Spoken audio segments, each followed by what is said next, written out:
everybody and welcome back to Let's Build a Reaver Titan Part 4. So guys, what you have laying out before you is, quite honestly, a mindfuck.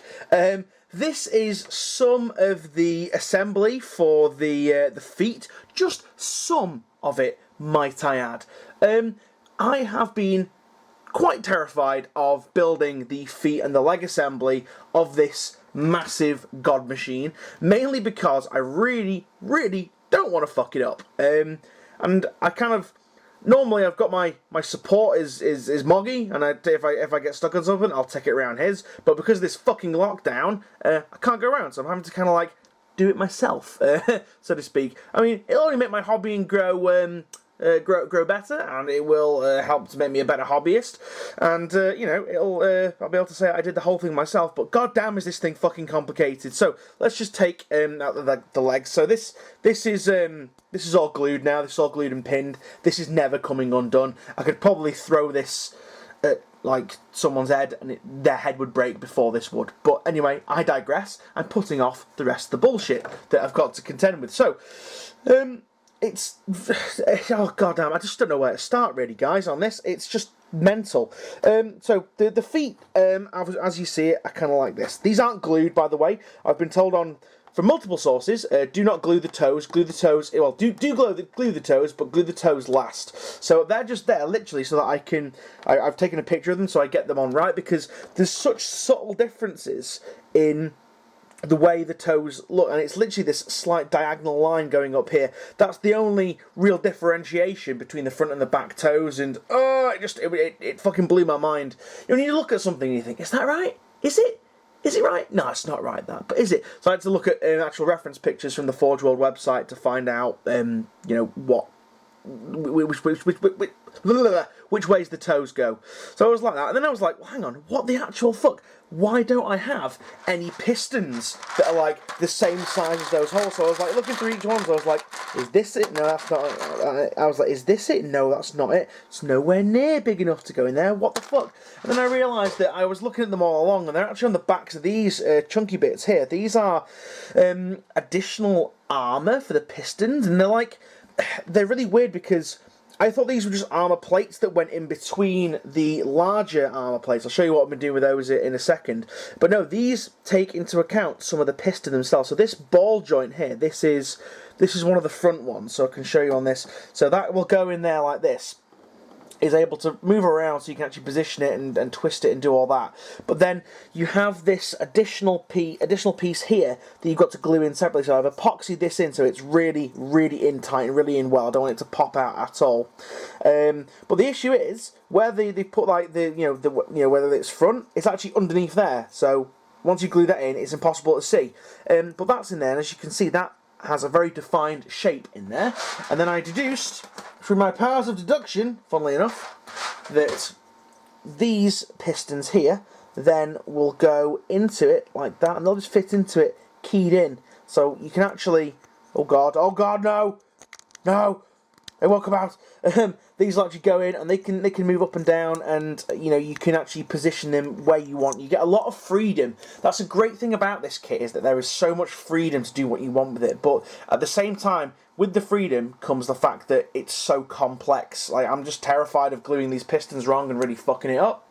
So that's as far as I've kind of got with the leg assembly, with the feet assembly. So the actual legs, they have like these little bits here glued in. Now these are just glued in with super glue rather than epoxy, just because I want to be able to remove them and snap them off if I've put them in the wrong place. They all looked the same. All these pieces here appeared to be the same size. It was just that they were different in regards to the height on this shin piece. But yeah, so that, I don't know which way that's supposed to go. Whether it's supposed to go that way or whether it's supposed to go that way. I think it's this way. You know, being the fact that this bit here is, I don't know, I'm kind of just rambling because I don't really know what to do, but that's supposed to, let me just try and move the camera, that's supposed to go like that, and then you have these little bits here, which again hold additional pistons, so that's supposed to go in here like this, but then it leads me to believe that that must be like this, because this thing is supposed to hold a piston, and there's a spot for a piston to go here, so I think that may be like the actual knee and the way it bends there, and it's such a mindfuck, and I don't know what to do, and and yes, I know you might be saying, just read the instructions, but the instructions are so fucking vague, guys, it's really difficult, alright? Yeah, so that's all I've gotten up with the legs, because I'm a massive coward, and I didn't want to do anything more with the legs. I've got some other cool stuff to show you guys, so in a second I'm just going to clear this away, and I'll jump cut to a new little thing as to what I did. I gone done did. So, I've done a little bit more painting as well. First and foremost, I've started on the green on the hip. This is like the main big chunky bit that connects the hip and waist kind of manifold going on. And I've done the green on there. That's about it on there. Just waiting for this to fully cure and fully dry.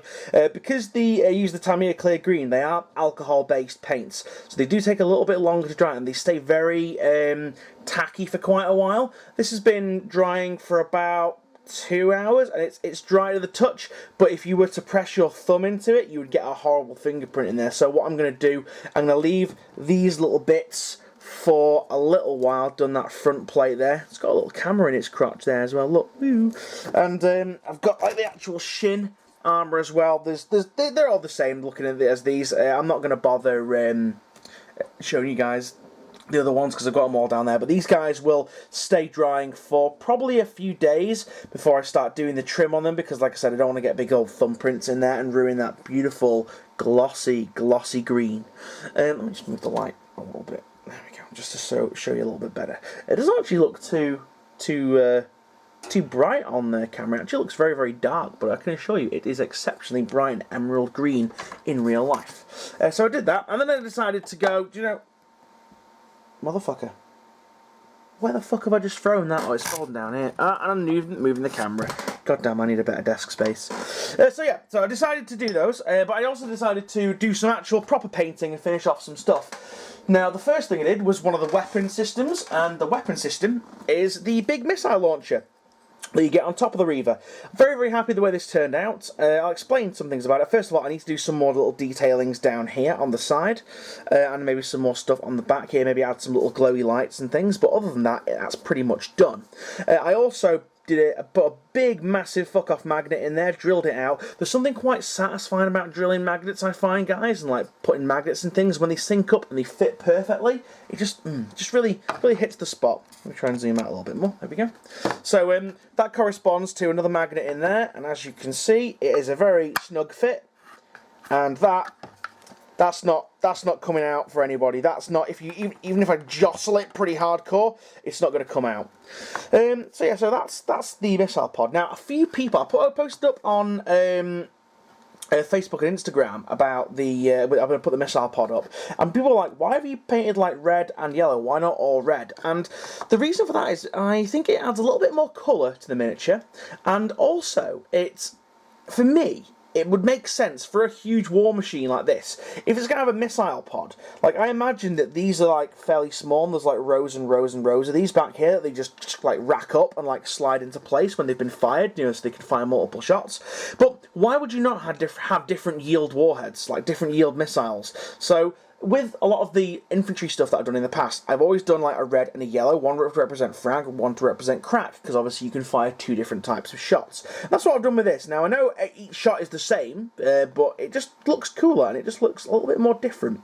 I also did some little detailing, some weathering and stuff in between here. So before I put the warheads in, I actually got my airbrush and I poofed into each hole some black, so it looks like this is like perpetual kind of smoke staining from after they've fired and stuff, and it just made it look a little bit more real, a little bit more workable, as you guys can see there. Don't worry about all the rivets, guys. I am going to start the laborious process of doing all the rivets once I've finished all the carapace. So they're going to be basically headed off in silver, and then I'll have like a little bit of a rust effect put around them, so that'll be that. The next thing I did was really cool, and I actually had a lot of fun doing this.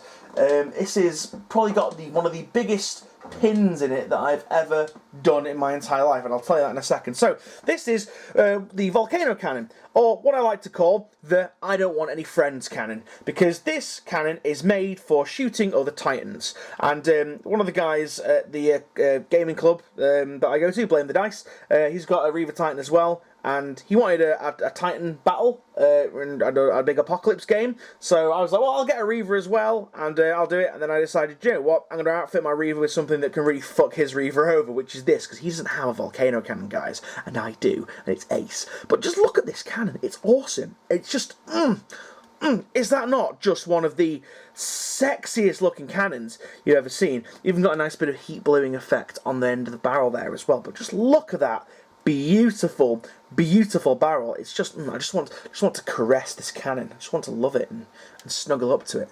But yeah, so I love doing all like the brass and stuff, and I use actually a copper effect on this huge heat sink here, and that turned out really, really nice. It just, with the carapace as well, it just really sets the whole thing off fantastically.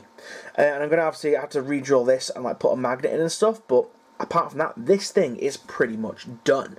And I'm very, very pleased about how it turned out. But the only exception being that the actual heat blue effect kind of went a little bit funny here, so I may leave it, I may not, I may just put on a bit of weathering. Speaking of weathering, I've got some engine oil and stuff to add, and maybe some dust and things, and again, some rust on the rivets and stuff, so I've got that to add as well. But just goddamn, look at this cannon, guys. Isn't it beautiful? Yeah, the Volcano Cannon is an absolute Titan-killing beast. I love it. The other weapon I've got is a... it's not a turbo laser destructor. It's the one with 3. Oh, it's the Reaver Titan Laser Blaster, which is the one that I got on the other arm. However, I've also been looking at suitable options for a different Carapace weapon, because you can have loads of different Carapace weapons. You can have a Vulcan Megabolter Carapace weapon. You can have a Plasma. You can also have another laser blaster on top, which is just really, really cool and a bit OP, but hey, it's awesome. And I believe you can have a flamer on top as well. Like any of the Warhound weapons, basically, you can have on top of a Reaver, which is just ace.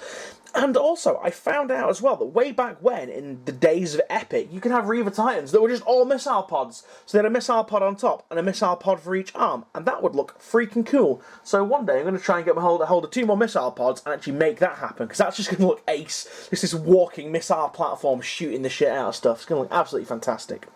But yeah, guys, so that's what I've done so far. Fairly fair amount, actually, it's got to be said. But I would love to hear you guys' input. How do you think the project's going so far? What do you like about this cannon? What is your favourite weapon to be armed with a Titan? You know, you don't have to own a Titan to have some input on that. Just what do you think looks the coolest on the Reaver Titan? I'd like to know in the comments, in the doobly-doo, down below. But anyway, guys, with that being said, I'm going to finish this episode now, and I will see you guys in the next video. Don't forget to check out the Facebook page. Don't forget to like, favourite, and subscribe. Don't forget to check out the Instagram as well. All links are in the doobly-doo down below as well. So, thank you very much for watching, guys. See you now, and goodbye.